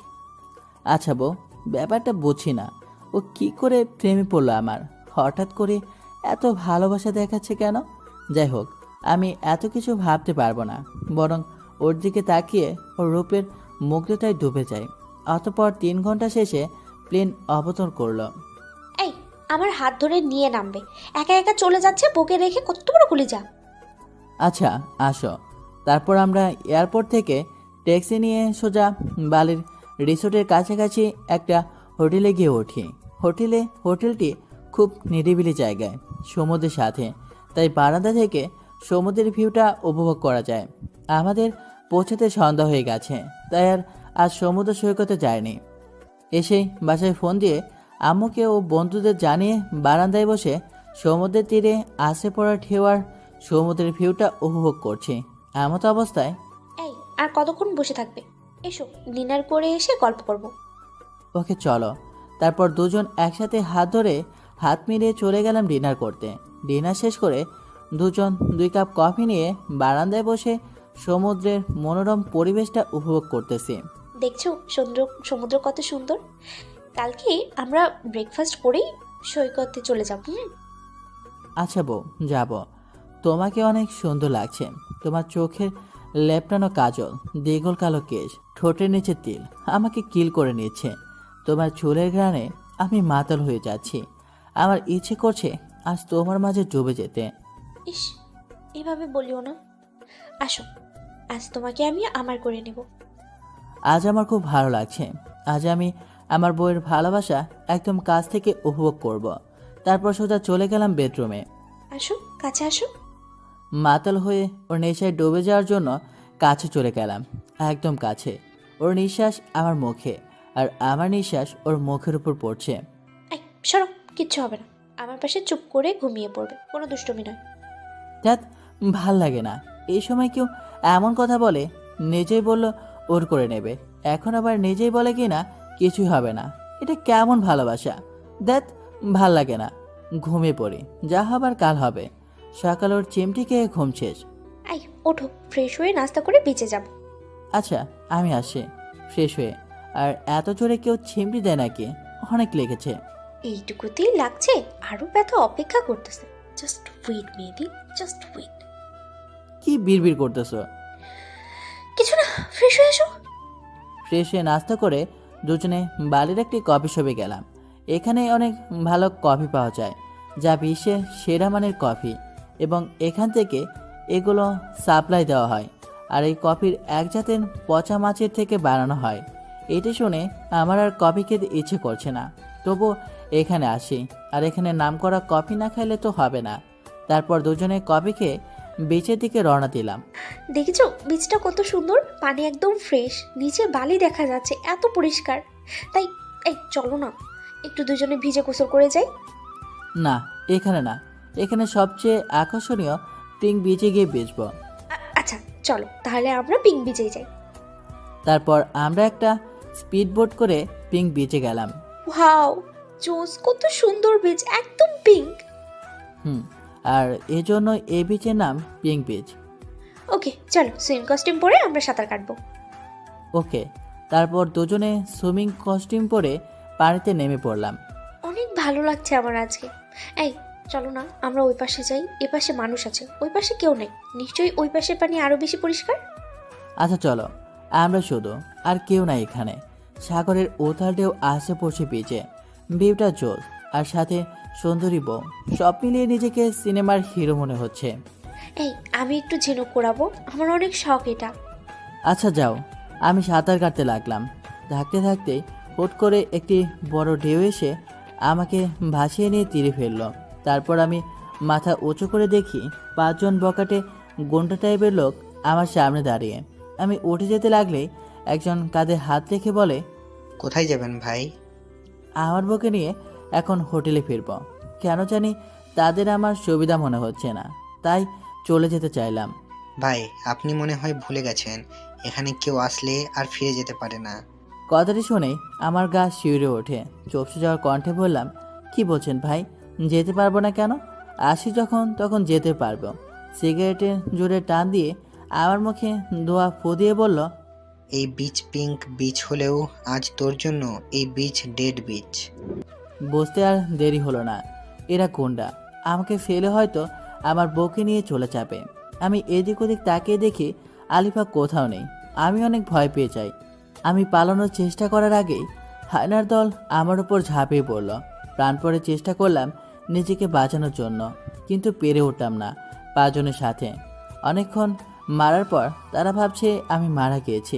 তাই বখাটে গোন্ডাদের লিডার কারা যেন ফোন দিয়ে আসতে বলল। কিছুক্ষণ পর আমি যা দেখলাম তা দেখার জন্য আমিও মোটেও প্রস্তুত ছিলাম না। দেখলাম আলিফা একটি লোকের সাথে হাসতে হাসতে ওই গুন্ডাদের কাছে আসলো। লোকটি আর কেউ না, আলিফার প্রেমিক ডাক্তার নিলয়। দোস্ত, ডোন্ট মাইন্ড, আমার ফ্রেন্ডের নাম নিলয়। কাজ খতম হয়েছে। হ্যাঁ বস, আপনি যেভাবে বলেছেন সেভাবেই করেছি। আরে বেচারা, কি ভয়ঙ্কর মৃত্যুটাই না দেখতে হলো। দুদিনের দেখানো মিথ্যে ভালোবাসাই সব ভুলে গিয়েছিল।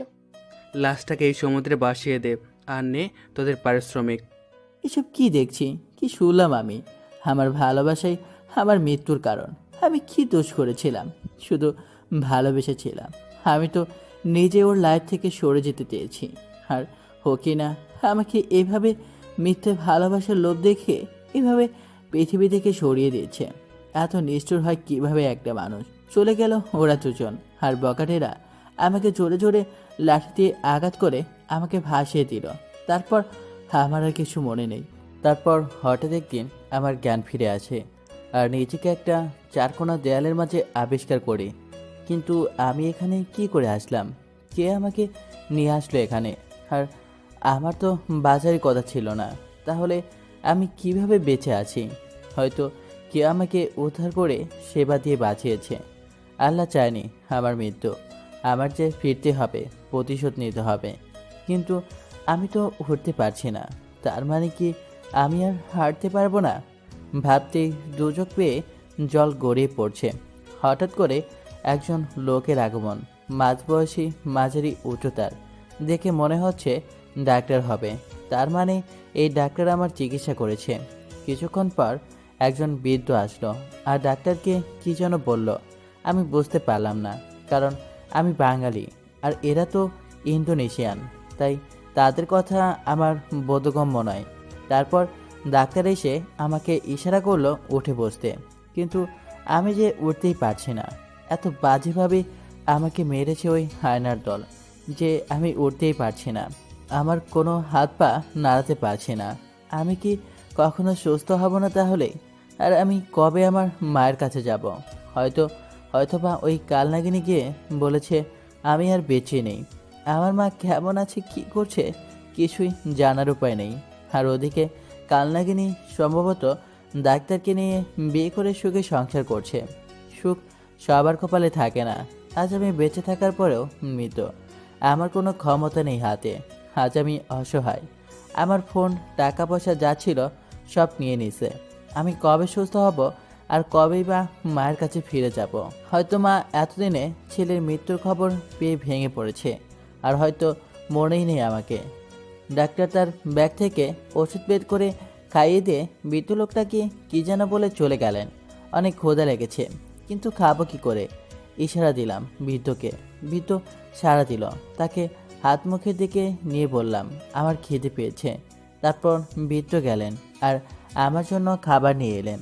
এগুলো কি সামুদ্রিক জলস্থ উদ্ভিদ প্রাণী মনে হচ্ছে, কোনো রকম সিদ্ধ করা। হয়তো আমি এতদিন যাবৎ এসবই খেয়ে আসছি। তারপর বৃদ্ধ তাদের নিজস্ব ভাষায় কাউকে ডাকলেন। কিছুক্ষণ পর একটি তরুণী, দেখতে সাদা বর্ণের, খাটো করে এগিয়ে আসলো। বৃদ্ধের কাছ থেকে খাবারগুলো নিয়ে আমাকে খাইয়ে দিতে লাগলো। বিদকুটে স্বাদ, বমে চলে আসার উপক্রম। তবুও আমি খেয়ে যাচ্ছি, কারণ আমাকে যে বাঁচতে হবে। আর বেঁচে থাকার জন্য যে খাবারই আনুক আমি তাই খেয়ে নিব। পেট ভরে খেয়ে নিলাম। তারপর মেয়েটি আবার চলে গেল। এভাবে রোজ আমাকে মেয়েটি খাওয়ানোর পর চলে যায়। এর মধ্যে অনেকদিন কেটে গেল। আমি এখন দাঁড়াতে পারি, হাঁটতেও পারি। মেয়েটি আমাকে ধরে ধরে হাঁটায়। তার ইতিমধ্যে মেয়েটির নামও জানা হয়ে গেছে। মেয়েটির নাম নীরা, মুসলিম সম্প্রদায়ের মেয়ে। ইন্দোনেশিয়ান সংখ্যাগঠিত মানুষ মুসলিম। আর বৃদ্ধ হলো এই মেয়েটির দাদা। থাকতে থাকতে এই পরিবেশের সাথেই অনেকটাই মানিয়ে নিয়েছি। এখানকার ভাষাও রপ্ত করে নিয়েছি। এখন তাদের সাথে আমার ভাবের আদান প্রদান করতে কোনো সমস্যা হয় না। সন্ধ্যা গড়িয়ে রাত হলো। এখন নীরা আসবে আমাকে খাওয়াতে। আসবো ভিতরে? হ্যাঁ আসো, অনেক ক্ষুধা লেগেছে। আজ পেট ভরে খাবো, আর তুমিও আমার সাথে খাবে। আচ্ছা ঠিক আছে, আপনার সাথে আজ আমিও না হয় খাবো। মেয়েটির খুবই বদ্ধ সরল ও মিষ্টির ব্যবহার। এরকম মেয়ে যার জীবনসঙ্গী হবে সে খুবই ভাগ্যবান। আমি মেয়েটিকে আমার বোনের মতোই দেখি, আর মেয়েটিকেও আমাকে ভাইয়ের দৃষ্টিতে দেখে। তারপর দুজন খাওয়া দাওয়া শেষ করলাম। এখন আর এসব খাইতে আমার কোনো সমস্যা হয় না, বরং আরও ভালো লাগে। ও চলে গেল। আমিও দরজা বন্ধ করে ঘুমিয়ে পড়লাম। সকালবেলায় আজ 1 বছর যাবৎ আমি এখানে আছি। এখন আমি পুরোপুরি সুস্থ। সময় হয়েছে ফিরে যাওয়ার। আর এর মধ্যে নীরার দাদাও পৃথিবী ছেড়ে চলে গেছে। নীরার আপন বলতে কেউ নাই, তাই আমি ওরে নিয়ে দেশে ফিরে যাব। কারণ ও আমার জন্য যা করেছে তার ঋণ শোধ করা যাবে না কখনো। তাই ওকে সাথে নিয়ে গিয়ে ঋণের বোঝা কমাতে চাই। দাদা দেশে যাব কবে? যাবো রে বোন, আগে কাজ করে টাকা জোগাড় করি। হ্যাঁ, যা শুনলেন তা একদম ঠিক। আমি এখন কাজ করি, একটি হোটেলে যা বেতন পাই তা দিয়ে দুজনের জীবন কেটে যায় কোনো রকমে।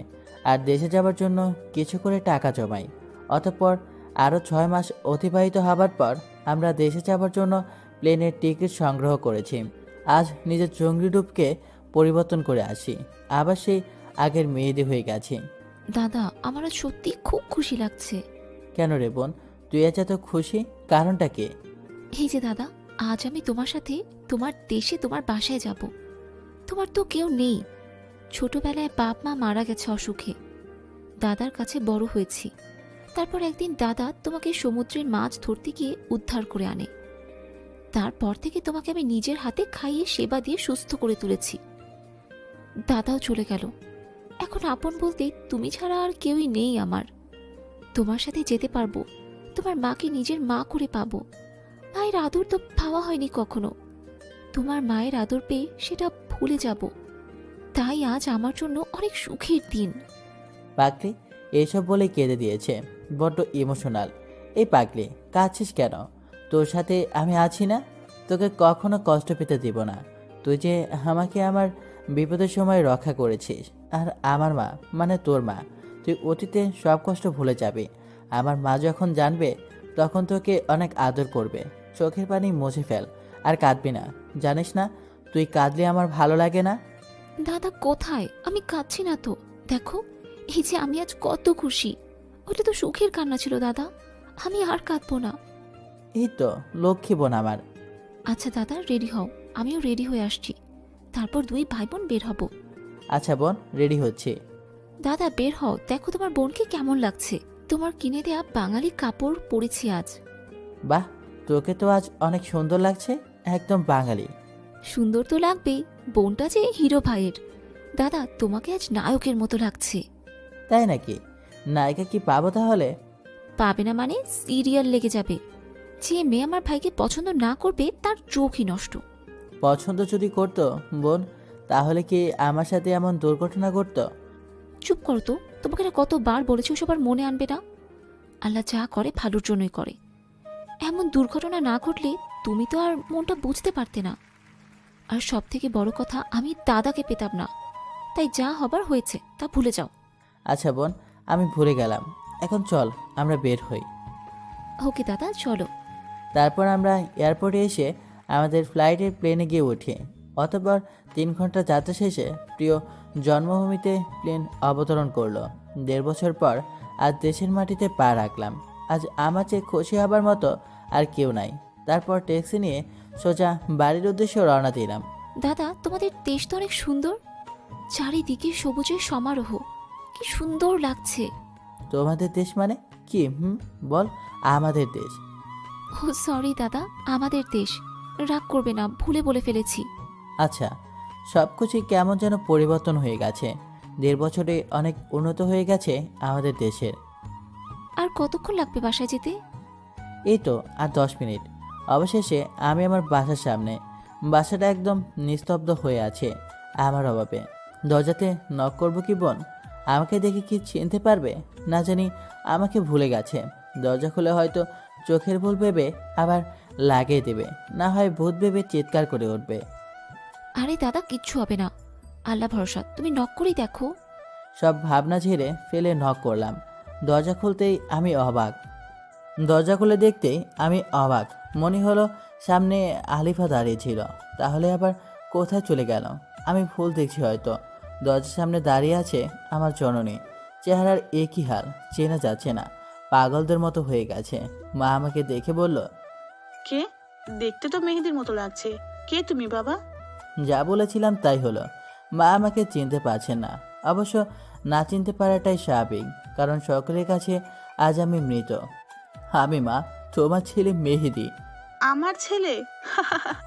আমার ছেলে তো চলে গেছে, ওপারে চলে গেছে আমাকে রেখে। স্বার্থপর ছেলে, মাকে সাথে নিয়ে যায়নি। মা কিছুতেই বিশ্বাস করছে না যে আমি মেহেদি। আমি কি করে মাকে বিশ্বাস করাবো যে আমি তার ছেলে মেহেদি?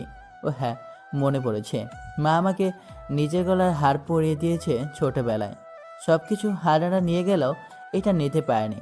আমি আস্তে করে শার্টের বোতাম থেকে হারটা বের করে মাকে দেখিয়ে বললাম, দেখো, এই হার তুমি আমাকে তোমার নিজের হাতে পরিয়ে দিয়েছ। এবার তো বিশ্বাস করো আমি তোমার ছেলে। হ্যাঁ তাই তো, তুই আমার ছেলে বাবা। জড়িয়ে ধরে কপালে চুমু দিল ছোটবেলার মতো করে। জানিস, তোর মৃত্যুর খবর শোনার পর আমি স্ট্রোক করেছিলাম। বেঁচে ফিরবো কখনো ভাবিনি। বোমা যখন বলেছিল যে সন্ত্রাসীরা তোকে মেরে সমুদ্রের বিশাল ঢেউয়ের সাথে ভাসিয়ে দিয়েছে, তখন আমি এই কথাটি শুনেই স্ট্রোক করেছিলাম। কখনো ভাবিনি যে তোর দেখা পাবো। আজ আমি অনেক খুশি বাবা, আজ যে মহা খুশির দিন। বাবা, তোর সাথে এই মেয়েটি কে? ও মা, ওর নাম নীরা। ওর আর ওর দাদুর ওসিলায় আমি আজ বেঁচে আছি। ওর দাদু আমাকে সমুদ্রের তীরে ভেসে আসতে দেখে তারপর আমাকে উদ্ধার করে ওরা দীর্ঘ 1 বছর চিকিৎসা ও আমার সেবা করে আমাকে বাঁচিয়ে তুলেছে। ওর মা বাবা ও ছোট থাকা অবস্থায় মারা গেছে। আর কিছুদিন আগে বৃদ্ধ দাদাও না ফেরা দেশে চলে যায়। তাই ওর আপন বলতে আমি ছাড়া কেউ নেই। এর জন্যই আমি ওকে আমার সাথে নিয়ে আসি। কে বলেছে ওর কেউ নেই? ও আমার ছেলের জন্য যা করেছে তার ঋণ শোধ করতে পারবো না, কিন্তু ওরে আমি আজ থেকে আমার নিজের মেয়ে মনে করব। এছাড়া আমার তো কোনো মেয়েই নাই। ভালোই হলো একটা মেয়ে পেলাম। আমি ওকে এই কথা বলেছি। কিন্তু ও যে কোনো কথা বলছে না। ও যে ইন্দোনেশিয়ান, তাই বাংলা বুঝতে পারছে না। আমি ওকে তোমার বাংলা ভাষার কথাগুলো ওর বাসায় বোঝাবো। আচ্ছা, তাহলে তুই ফ্রেশ হয়ে আয়, আর আমিও ওকে আমার সাথে নিয়ে যাই। আচ্ছা মা, ঠিক আছে। তারপর ফ্রেশ হয়ে খেয়ে নিলাম। আমি ঘুমাতে চলে গেলাম, আর আম্মু নীরাকে নিয়ে ঘুমাতে চলে গেল। দীর্ঘ 13 বছর পর নিজের বাসায় ঘুমাবো, কিন্তু কেন জানি বারবার মনে হচ্ছে আমার কাছাকাছি কেউ আছে যে আমাকে প্রতি মুহূর্তে ফলো করছে। থুর, এসব মনের ভুল। দিলাম এক লম্বা ঘুম। এক ঘুমেই রাত গড়িয়ে দিন হয়ে গেছে। নীরাটাকে ঘুম ভেঙে যায়। দাদা উঠো, ফ্রেশ হয়ে নাস্তা করতে আসবে। আচ্ছা যা বোন, আমি আসি। আচ্ছা আমি গেলাম, তুই তাড়াতাড়ি আসো। ফ্রেশ হয়ে নাস্তা করে নিলাম। তারপর মাকে বললাম, মা, সবাইকে আজ ডিনারে ইনভাইট করো, যেন আমাকে দেখে চমকে যায়। আচ্ছা ঠিক আছে, আজ তোর বন্ধুদের আত্মীয় স্বজনদের ইনভাইট করব। ওকে। তারপর আমি আমার রুমে গেলাম। ভাবলাম এখন বাইরে যাব না, রাতে সবাইকে চমকে দেব। কাল থেকে বের হব। এখন বরং ছাদে যাই, রুমে আর ভালো লাগছে না। তারপর সোজা ছাদে চলে গেলাম। ছাদের যে পাশে কাঠগোলাপের গাছ, ওই পাশে গিয়ে অতীতের সব কথাগুলো ভাবতে থাকলাম। আলিফার কথা অনেক বেশি মনে পড়ছে। না জানি কেমন আছে, ভালোই আছে হয়তো ডাক্তারের সাথে। কিন্তু কেন মনে হচ্ছে আমার সাথে কেউ আছে যে আমাকে ফলো করছে। মনে হচ্ছে আমার পেছনেই কেউ দাঁড়িয়ে আছে। পেছন ফিরে তাকাতেই কিছুই তো নেই। তাহলে এসব আমার মনের ভুল। কিন্তু চিলেকোঠার রুমের কর্নারে কিছু যেন শব্দ হচ্ছে। যা আছে কপালে, ওইখানে কি আছে আমাকে দেখতেই হবে। এগিয়ে গিয়ে দেখে আমি ভয় পেয়ে গেলাম। একটি সাদা ছেঁড়া শাড়ি পরে একটি মহিলা দাঁড়িয়ে আছে। উস্কো খুস্কো চুলগুলি উড়ছে, জীর্ণশীর্ণ দেহ। কি যেন বিড়বিড় করে বলতেছে। আমি কিছু না ভেবে মাকে ডাকলাম, মা, ও মা, ছাদে আসো তো। মা হাজির হয়ে বলল, কি হয়েছে? এই অসময়ে ছাদে কি করিস, আর আমাকে ডাকলি কেন? ছাদের ওই অচেনা পাগড়ির মতো দেখতে ওইখানে কে দাঁড়িয়ে আছে দেখো তো। আচ্ছা সরে দাঁড়া, আমাকে দেখতে দে। ও, ওকে চিনিস নাই? আমি তো তাকে দেখি নাই, চিনব কেমনে? মনে হচ্ছে পাগলি। তাহলে দেখ। দেখি অবাক। ও আর কেউ না, আমার পরি, যাকে আমি অনেক ভালোবাসতাম। আর আমার ভালোবাসার দুর্বলতাকে পুঁজি করে আমাকে পৃথিবী থেকেই বিদায় করে দিতে চেয়েছিল মা। কিন্তু ওর এই অবস্থা হলো কি করে? তুই কিছুই জানিস না? কি জানি না আমি? খোলাসা করে বলো তো শুনি। শোন তাহলে, তোর উপর সন্ত্রাসী হামলায় ওর কোনো হাত নেই। যা করার ওই ডক্টর করেছে। কি বলতেছো? আমি নিজ কানে শুনেছি। ওকে দিয়ে ডাক্তার এসব বলতে বাধ্য করেছে। আর তোকে মারার কোনো ইচ্ছে ছিল না ওর। তাহলে আমার সাথে এসব ঘটলো কি করে? ও যখন তোর সাথে হানিমুনে যায়, তখন ও আস্তে আস্তে দুর্বল হতে থাকে। আর ওই ছেলের সাথে ঠিকমতো কথাও বলে না। ওই ছেলেকেই ইগনোর করতে থাকে। আর ছেলেটি এসব মেনে নিতে পারেনি, তাই ওই ছেলেও ইন্দোনেশিয়া চলে যায়। আর সন্ত্রাসদের টাকা দিয়ে কবজা করে তোর উপর আক্রমণ চালায়। এটা যখন আলিফা জানতে পারে, তখন তোকে বাঁচাতে চায়, কিন্তু ছেলেটা আলিফাকে ব্ল্যাকমেল করে। আলিফাকে বাধ্য করে ওসব বলতে। তারপর আলিফাকে দেশে এনে মারাত্মকভাবে শারীরিক নির্যাতন করে।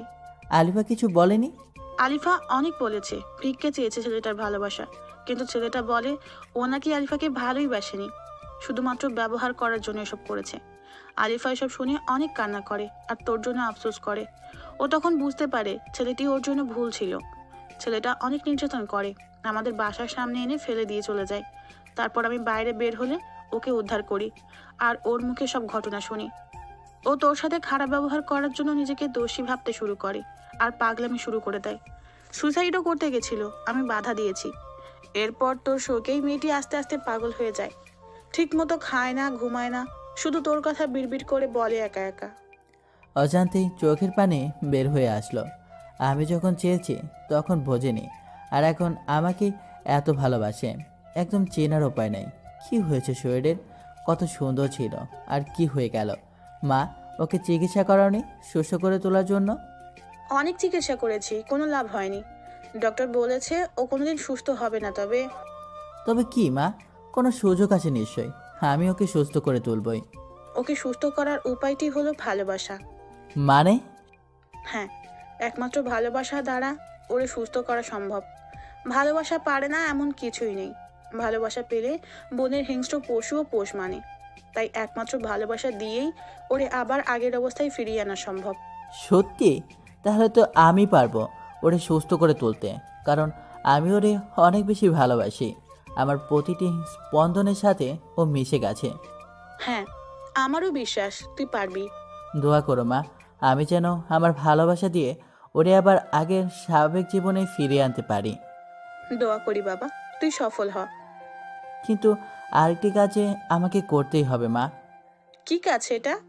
আমার ভালোবাসার এই অবস্থার জন্য যে দায়ী, তাকে তো আমি ছেড়ে দেব না মা।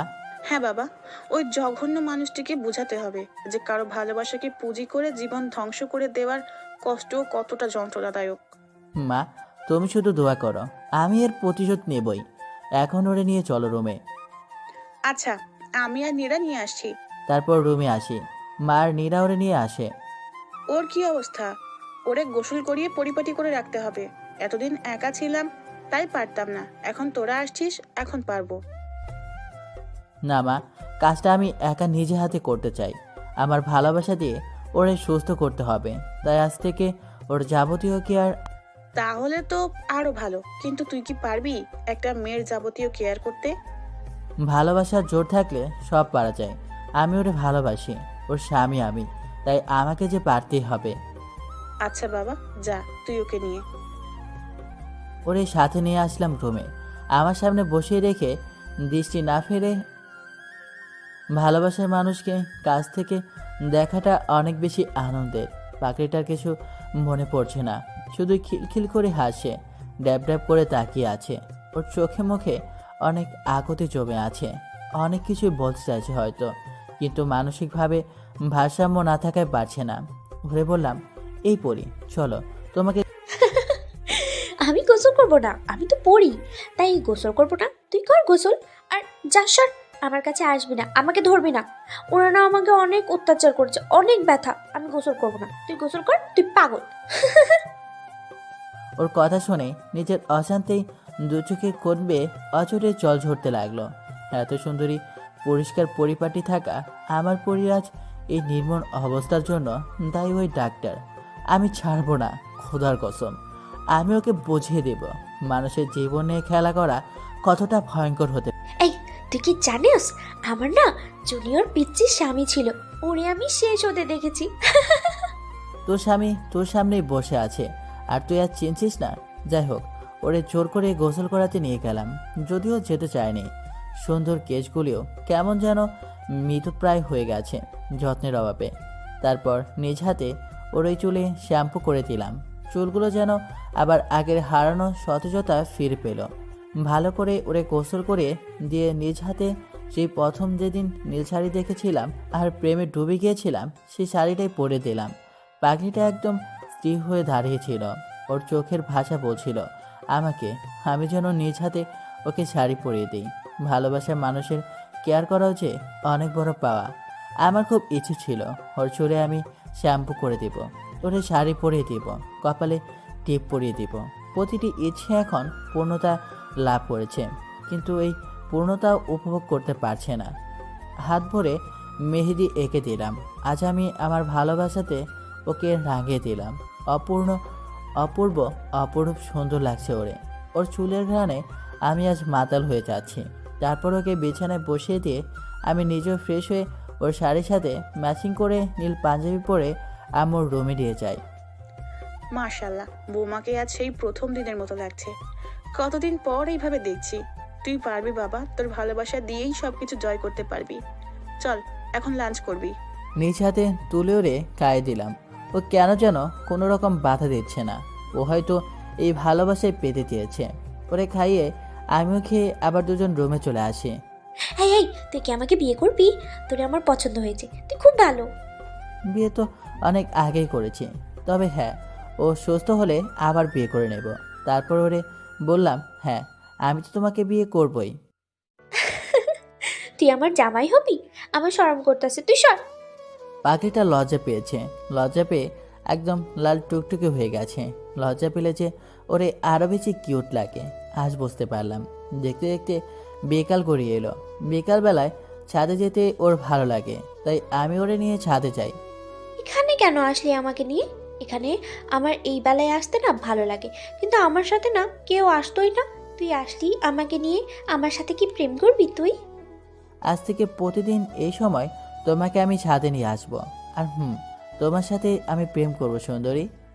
আচ্ছা তাহলে তুই এখন এখান থেকে লাফ দে, আরে পাগলি, তাহলে যে আমি মরে যাব, তোমার সাথে প্রেম করবো কেমনে? ও, মরে যাবি লাফ দিলে? থাক তাহলে তুই আমার সাথে আমার হাত ধরেই বসে থাক। তারপর ওর হাত ধরে বসে থেকে বিকাল শেষে সন্ধ্যায় সূর্যাস্ত দেখে আবার রুমে চলে এলাম। রুমে এসে ওরে নাস্তা করিয়ে বললাম, এখন তুমি একটু ঘুমাও। কেন? তুই কি এখন চলে যাবি আমাকে রেখে? আমাকে রেখে যাস নে, আমার সাথে থাক, তোর সাথে থাকলে আমার ভালো লাগে। আরে আমি যাব না, তোমাকে ছেড়ে আমি কোথাও যাব না। তুমি ঘুমাও, আমি একটু বেলকনিতে গিয়ে বন্ধুর সাথে কথা বলবো। অনেকদিন হলো ওদের সাথে কথা বলিনি। আমি ঘুমাবো কেমনে? আমার ঘুম আসে না, তুই ঘুম পাড়িয়ে দিবি আমায়? আমার পরীর কথা কি আমি ফেলতে পারি? তারপর ওরে ঘুম পাড়িয়ে কপালে একটা কিস দিয়ে বেলকনিতে যাব যখন, ঠিক তখনই দেখি পাখিটা আমার পাঞ্জাবির এক প্রান্ত ধরে ঘুমিয়ে আছে। এখন তো ছাড়াতে গেলেই ঘুম ভেঙে যাবে। বন্ধুর সাথে আজ বাসায় আসলে বলবো নি, এখন বরং আমি ওর মাথার পাশে বসে থাকি। ঘুমন্ত চেহারা যে কতটা নিষ্পাপ আর সৌন্দর্য মোড়ানো, সেটা পরীকে এভাবে কাছ থেকে না দেখলে বুঝতেই পারতাম না। ওর কাজল কালো হরিণীর চোখ, ধীগল কালো ঘন কেশ, ঠোঁটের নিচে তিল আর পরনে নীল শাড়ি আমাকে প্রতি মুহূর্তে নতুন করে ওর প্রেমে ডুবিয়ে দিচ্ছে। আমি যে সৌন্দর্যে মাতাল হয়ে যাচ্ছি।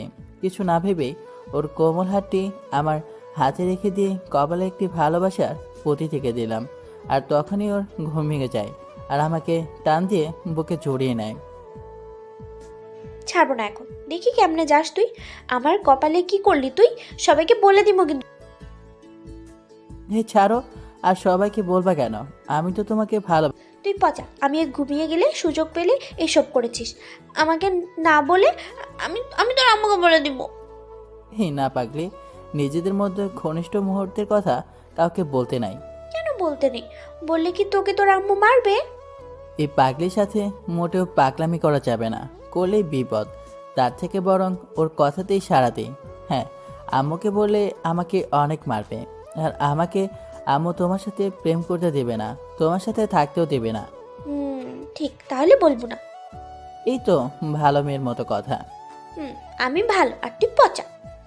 আচ্ছা, আমি পচা, তুমি অনেক অনেক ভালো। খুশি এবার? আমি অনেক খুশি। তুই আমাকে একটা জিনিস দিবি? হ্যাঁ, অবশ্যই দিব। বলো কি চাও?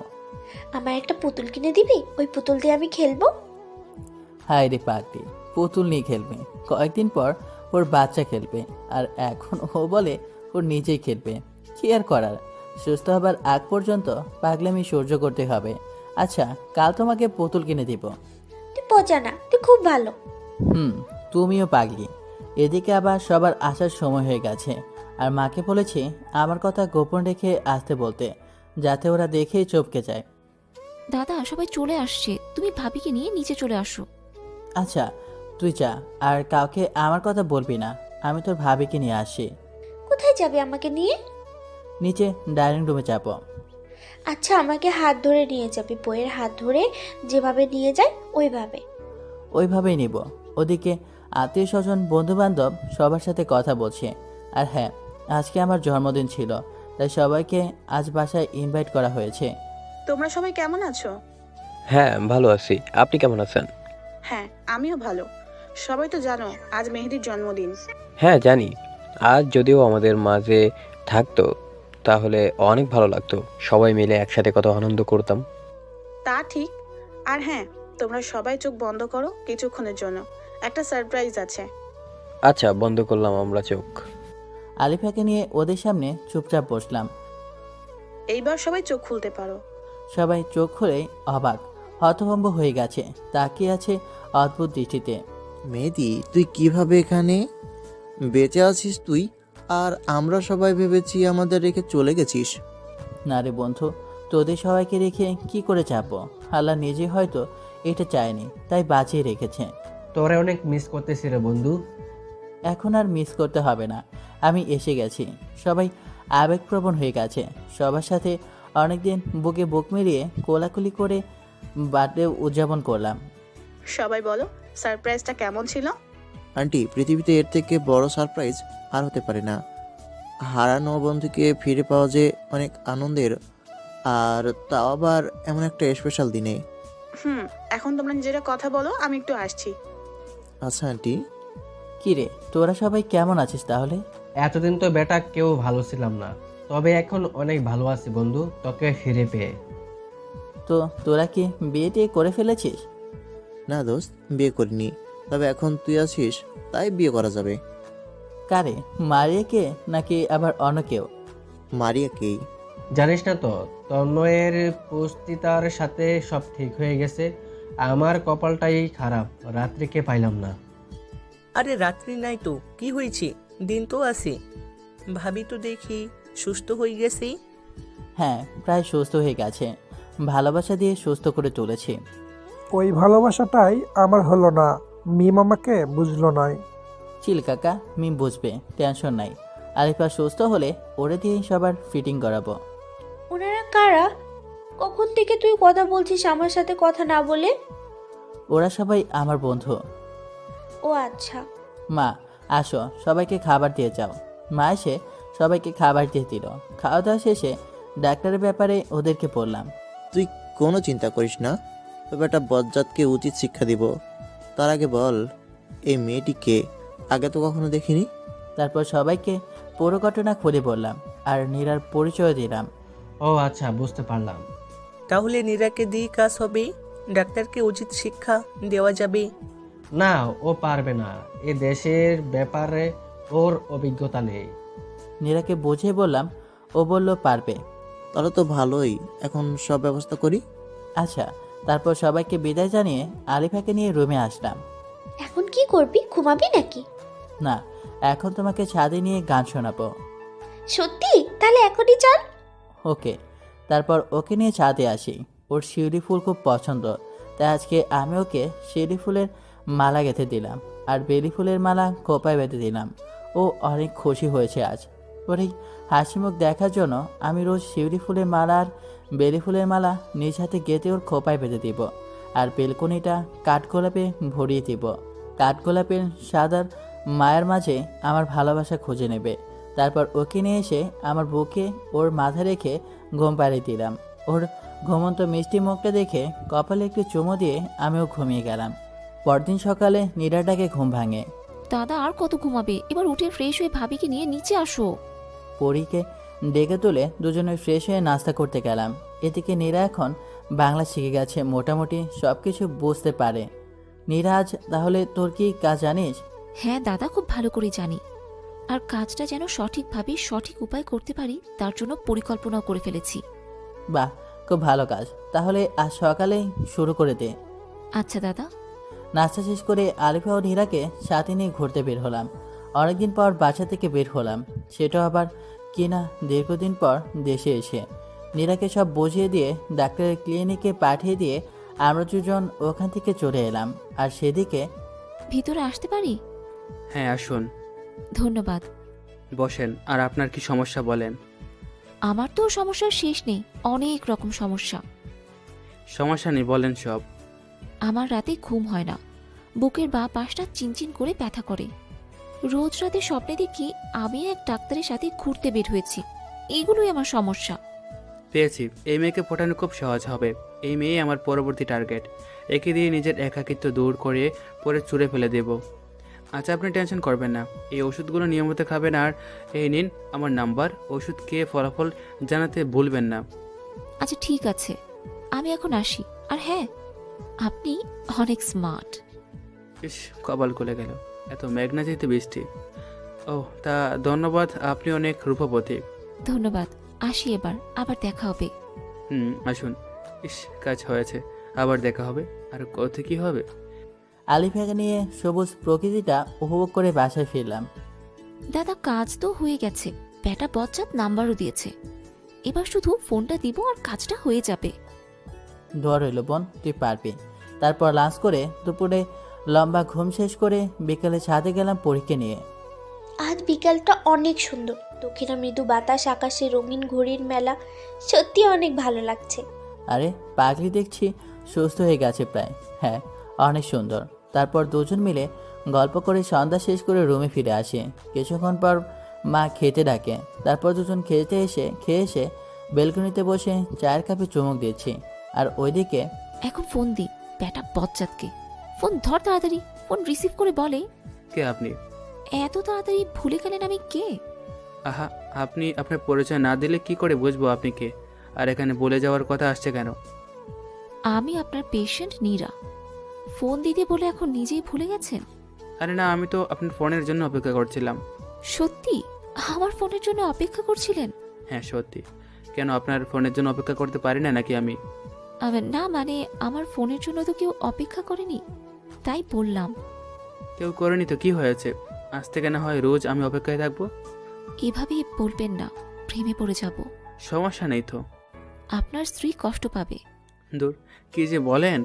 আজ পর্যন্ত প্রেম করতে পারলাম না, আর স্ত্রী তো অনেক দূরের কথা। তাহলে তো ভালো, ডাক্তারের প্রেমে পড়ে গেলেও সমস্যা নেই। সত্যি আমার অনেক ভালো লাগছে, একদিনেই এত প্রেম। ওহ, কেন? একদিনে প্রেম হতে পারে না? বিশ্বাস করতে না পারলে পাই। এই না, বিশ্বাস করি, ভালোবাসি আপনাকে। আমিও তোমাকে অনেক ভালোবাসি। আর হ্যাঁ, আজ থেকে আমায় আপনি না তুমি করে বলবে। তুমি বললে তোমাকে বউ বলেও ডাকতে পারি। আপাতত তুমিই ঠিক আছে। আচ্ছা বেবি, কি করো তুমি? তোমার সাথে কথা বলি বাবু। তুমি কি করো গো? আমিও তোমার সাথে কথা বলছি, আমার কাজই তো এটা। অনেকক্ষণ কথা শেষে। আচ্ছা বাবু, এখন ঘুমাও। আর 5 মিনিট থাকো প্লিজ। চুপ, আর 1 সেকেন্ডও না, এক্ষুনি ঘুমাও। Good night. Okay baby, good night. এদিকে বছরের ফোন। কিরে, হঠাৎ রাতের বেলা ফোন দিলি আমাকে? কি মনে করে? না মানে তোর সাথে কিছু কথা বলার ছিল। কি কথা বল। শোনার পর রাগ করতে পারবি না। আরে না, তুই আমার বন্ধু, তোর কথাতে আমি রাগ করব না। তাহলে শুন, নীরাতকে আমার প্রথম দেখাতে ভালো লেগে গেছে, প্রেমে পড়ে গেছি। ওকে আমি বিয়ে করতে চাই, তোর যদি কোনো আপত্তি না থাকে। আরে এটা তো খুশির কথা, তুই নীরাকে ভালোবেসে ফেলেছিস। তাই তো বলি, সেদিন রাতে নীরাকে দিয়ে ডাক্তারকে সাহায্য করাতে তুই না করেছিলি, আমার কোনো আপত্তি নেই। তুই তোর পরিবারকে আমার আম্মুর সাথে কথা বলতে বল, বিয়ের দিন তারিখ তারাই ঠিক করবে। আচ্ছা বন্ধু, তোকে ধন্যবাদ। আর হ্যাঁ, তোর বোন বিয়ে করব বলে তোকে ভাইজান বলে ডাকতে পারবো না। আরে সমস্যা নেই, আমরা আগে থেকেই বন্ধু, তাই ভাইজান বলার দরকার নেই, তুইটাই বেস্ট। আচ্ছা বন্ধু, তাহলে এখন রাখি। আর নীরাকে বলে দিস ডাক্তারের কাছ থেকে যেন নিজেকে নিরাপদে রাখে। ওকে বলবো। এখন ঘুমা, গুড নাইট। তারপর আমার পাকলি বউকে বললাম বিয়ের কথা। বাহ, বিয়ে মানেই কত মজা, তাই না? তাহলে আমরাও বিয়ে করে ফেলবো, হ্যাঁ? আচ্ছা ঠিক আছে, এখন তুমি আমার বুকে মাথা রেখে ঘুমিয়ে যাও। আচ্ছা, তুইও ঘুমা আমার সাথে। ওকে, গুড নাইট। তারপর ঘুমের শেষে সকালে উঠে ফ্রেশ হয়ে নাস্তার টেবিলে বসে ডাক্তারকে সাহায্য করার ফাইনাল পরিকল্পনা করে নীরাকে শিখিয়ে দিয়ে একসাথে বের হলাম। পথিমধ্যে নিলয়ের ফোন। বেবি তুমি কোথায়? বাবু, আমি তোমার দেওয়ার ঠিকানায় এসছি। ওকে, তাড়াতাড়ি আসো বেবি। এদিকে সজীবকে পুলিশ নিয়ে সময় মতো যে রেস্টুরেন্টে দেখা করতে চেয়েছে ডাক্তার আর অনৈতিক কাজ করার জন্য প্রস্তাব দিয়েছে, সেখানে হাজির হতে বলি। নীরাকে ভিতরে পাঠিয়ে দিয়ে আমি ও আলিফা পাশেই অবস্থান করি। বেবি আসছো? হ্যাঁ বাবু, আসলাম। তাহলে চলো শুরু করা যাক। কথাটি শুনেই ঠাস করে নীলয়কে থাপ্পড় লাগিয়ে দেয়। তুই কি ভাবছিস আমাকে লম্পট চরিত্রহীন? তোকে আজ মেরেই ফেলবো। কি বলছো বেবি এসব? আসো শুরু করি। আমি সামনে গিয়ে বললাম, কি শুরু করবি রে পাঞ্চ? তুই কিভাবে বেঁচে আছিস? তোর তো বেঁচে থাকার কথা না। তোরে সাহায্য দেওয়ার জন্যই আল্লাহ আমাকে বাঁচিয়ে রেখেছে। কথাটি শোনার পর নিলয় পকেট থেকে একটি ছুরি বের করে নীলার গলাতে ধরে বলে, একদম কোনো সমস্যা সৃষ্টি করতে পারবি না, নয়তো এই মেয়েকে শেষ করে দিব। সাথে সাথে পুলিশ ওকে চারপাশ থেকে ঘিরে ফেলে আর হাতে নাতে হাতকড়া লাগিয়ে দেয়। কারণ আমরা আগে থেকেই পুলিশ আর রেস্টুরেন্টের লোকজন নিয়ে আড়ালে লুকিয়ে এসব লক্ষ্য করছিলাম। বিষয়টা আলিফা বুঝতে পেরে কেমন যেন সবকিছু আগের মতো ঠিক করে নিয়ে বলে, ওই কুত্তার বাচ্চাকে মেরে ফেলবো আমি। ওর জন্য আমার জীবন থেকে সুন্দর মুহূর্তগুলো হারিয়ে গেছে। ও আমার ক্ষতি করেছে, ওকে আজ আমি খুন করেই ফেলবো। এ কি? আলিফা দেখি পুরো সুস্থ হয়ে গেছে। না, আপনার কিছু করতে হবে না, ওর উপযুক্ত শাস্তি ও পেয়ে যাবে। আইনের হাত থেকে রক্ষা পাবে না। আমরা ওকে নিয়ে গেলাম। পরি, তুমি সুস্থ হয়ে গেছো? হ্যাঁ, আমি এখন সুস্থ। তুমি আমাকে ক্ষমা করে দাও মেহেদি।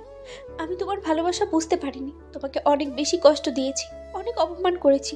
এর কোনো ক্ষমা হয় না, তবুও আমি আজ তোমার কাছে ক্ষমা চাইছি। তোর পাগলি, তুমি হলে আমার বউ, তাই আমি সব ভুলে গিয়েছি, কিছু মনে রাখিনি। না গো, তবুও আমি অপরাধী। তুমি বলো আমাকে ক্ষমা করে দিয়েছো। আচ্ছা পাগলি, আচ্ছা আমি তোমাকে ক্ষমা করে দিয়েছি। ধন্যবাদ। আর আজ আমি তোমাকে একটা কথা বলতে চাই, যে কথাটি 1.5 বছর আগে বালিতে পিং বিচে বলার জন্য আমি একটু আলাদা হয়ে গিয়েছিলাম। কখনো ভাবিনি যে তার জন্য এভাবে 1.5 বছরের জন্য আলাদা হয়ে যাব। ওইসব অতীতের কথা বাদ দিয়ে কি বলতে চাও বলে ফেলো, আমার আর কৌতূহলে শেষ হচ্ছে না। আমি তোমাকে ভালোবাসি। থাকবে তো শেষ নিঃশ্বাস পর্যন্ত আমার সাথে? বিপদ আপদে সব সময় পাশে থাকবে? আমিও তোমাকে অনেক অনেক বেশি ভালোবাসি পড়ি। আর হ্যাঁ, আমি তোমার হাসি মুখের জন্য সব করতে পারবো। তাহলে করছো না কেন? কি করছি না? কাঁথা জড়িয়ে ধরো আমাকে। বলার সাথে সাথে শক্ত করে ওকে জড়িয়ে ধরলাম। প্রায় 2 বছরের বিবাহিত জীবনে এই প্রথম ওকে জড়িয়ে ধরেছি। ভালোবাসার মানুষের প্রথম স্পর্শ যা কখনো ভোলা যায় না। এটা এক এক অন্যরকম ভালো লাগা। ওর মাথা একদম আমার বুকে মিশে গেছে। আমার হৃদস্পন্দন গলি খুব খুব কাছ থেকে অনুভব করছে পড়ি। কপালে একটি কিস করেও দিলাম, কিন্তু পাগড়িটা করতে পারছে না, কেননা ও আমার পিচি বউ। এই কুত্তা, চুপ হবি নাকি হাঁটু মারতে হবে জায়গা মতো? তাহলে তখন এমনিতেই নিচু হয়ে যাবে। কি বলো? হাঁটু মারলে তোমারই লোকসান। যাই হোক, আমি মাথা নিচু করছি। তারপর আর কি, ও আমার কপালে একটা দিয়ে দিল। আচ্ছা, এই মেয়েটিকে? তারপর ওকে সব বুঝিয়ে বললাম। তাহলে তো ভালোই, ননদ পেয়ে গেলাম। হ্যাঁ, আর আমিও তোমার মতো একটা সুন্দরী ভাবি পেলাম। আচ্ছা হয়েছে, এখানে আর সময় নষ্ট না করে শপিংয়ে যাওয়া যাক। বিয়ের প্রস্তুতি নিতে হবে যে। হ্যাঁ চলো। ওমা, ননদ দেখি লজ্জাতে লাল হয়ে গেছে। লজ্জা নারীর ভূষণ। জানি গো ননদিনী। চুপ করো, এখন শপিং মলে আসি।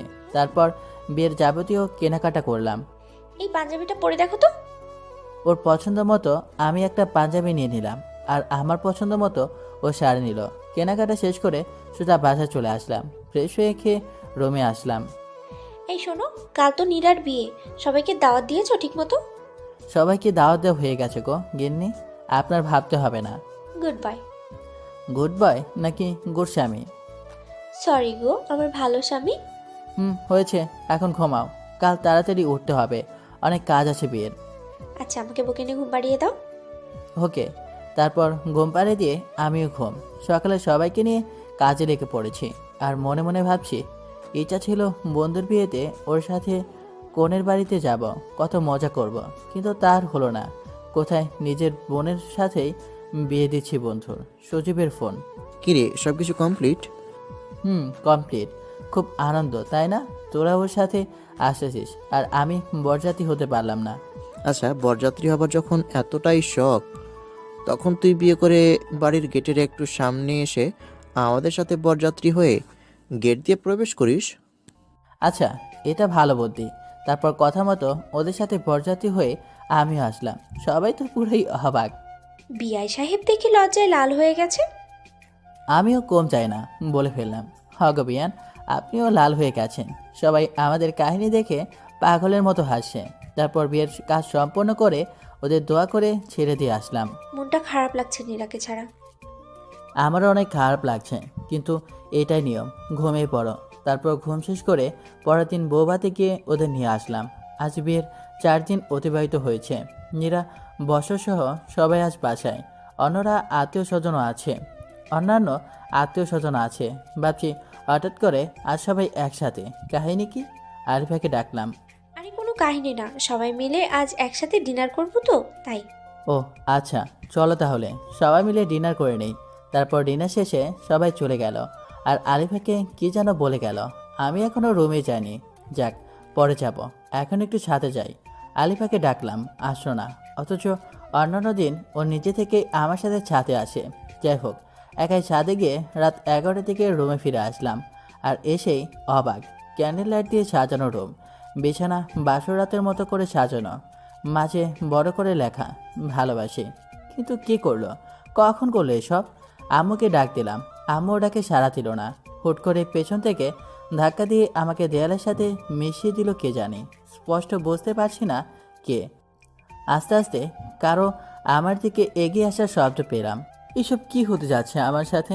পুরো বাড়ি চুপচাপ, মাও নাই, পরীকেও দেখছি না। একটি অবয়ব একদম আমার সামনে এসে দাঁড়ালো। তার ঘড়া নিঃশ্বাস আমার মুখে পড়ছে। আমি সাহস করে, কে আপনি? আমার সাথে সাথে জোরে ধরে কিস করে বলল, আমি তোমার বউ আলিফা। তার মানে এত সব কিছু তোমার কাজ, আর এজন্য সবাইকে ইনভাইট করেছিলা? হুম, আমাদের তো বাসর হয় নাই, তাই আজ সব কিছু করেছি। আজ আমাদের বাসর হবে। আচ্ছা দুষ্টু বউ। সাথে সাথে ওকে জড়িয়ে ধরে কিস করতে লাগলাম। ওর ভারী নিঃশ্বাস আমার মুখে পড়ছে, আর আমার ভারী নিঃশ্বাস ওর মুখে পড়ছে। আজ তোমাকে আমি আমার ভালোবাসায় রাঙাতে চাই। আমিও আজ তোমার ভালোবাসায় নিজেকে রাঙাতে চাই। সাথে সাথে ওকে কোলে নিয়ে সোজা বিছানায় শুয়ে দিলাম। এতদিনের সকল জমানো ভালোবাসা আজ একসাথে পেতে চাই আমি। সব পাবে, আর শুধু তুমি আর আমি। এই কথা বলেই ওর কপালে কিস দিলাম। তারপর আর বলা যাবে না, দুজন দুজনের ভালোবাসায় ডুবে গেলাম।